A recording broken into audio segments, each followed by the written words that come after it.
atong kuan karon. Sige, dito sa March 16:16. Dili na March 16:16 mo.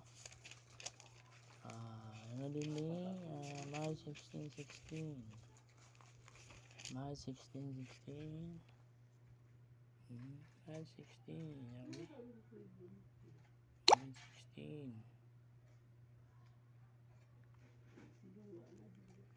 March 16. Sabi dito. March 16. Ngayon din mo, he that believeth and is baptized shall be saved. But he that believeth not shall be damned. So, sino daw maniniwala, he that believeth, ay maliligtas. Then after tayo ay naligtas, magpabaptize tayo water baptism. Iba yung dedication sa ibang religion na bata pa. Dedication yan, hindi yun baptize. Ang totoong water baptism yung yung sa river, sa dagat, at saka may witness.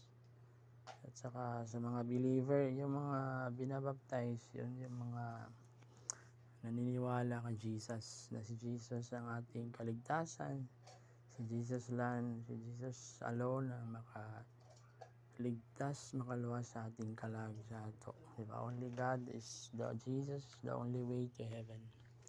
The Bible says that I am the way, the truth, and the life. Si Jesus ang daan, ang kamatuoran, at ang kamatuoran, at yung buhay na walang hangganan. Siya yung source, di ba? Siya yung hindi maliligtas ng tao, hindi makapunta sa amahan without Jesus. Di ba? Si Jesus lang yung way to heaven, di ba?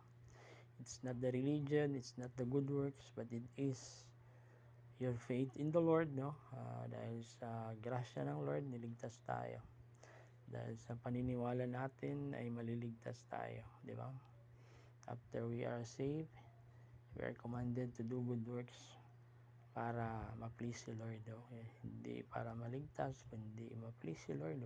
We do good works para as an obedience na we obey God's word. Hindi maligtas, kundi tayo ay ligtas na. So, tayo ligtas na, saved na tayo, forgiven na tayo. We are forgiven, we are redeemed na tayo ng Lord.